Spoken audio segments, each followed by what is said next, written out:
السلام علیکم دوستو، حضرت سیدنا موسیٰ کلیم اللہ کے زمانے میں ایک آدمی توبہ پر پختہ نہیں رہتا تھا۔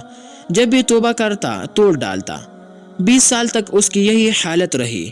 اللہ نے حضرت موسیٰ علیہ السلام کی طرف وحی کی کہ میرے بندی سے کہو کہ میں اس پر غضبناک ہوں۔ حضرت سیدنا موسیٰ کلیم اللہ نے اس آدمی تک یہ پیغام پہنچا دیا۔ وہ بڑا غمگین ہو گیا اور صحرا کی طرف چل پڑا۔ وہ کہہ رہا تھا، اے میرے خدا، کیا تیری رحمت ختم ہو گئی، یا تجھے میری نافرمانی نے نقصان دیا، یا تیری معافی کے خزانے ختم ہو گئے؟ کون سا گناہ تیرے قدیم صفات عفو و کرم سے بڑا ہے؟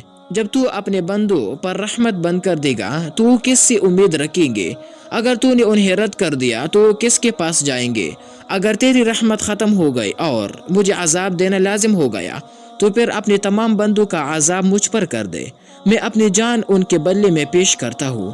اللہ نے فرمایا، اے موسیٰ، اس کی طرف جا اور کہو کہ اگر تیری گناہ زمین بھر کے برابر ہو تب بھی تجھے بخش دوں گا کہ تو نے میری کمال قدرت اور کمال عفو و رحمت کو جان لیا۔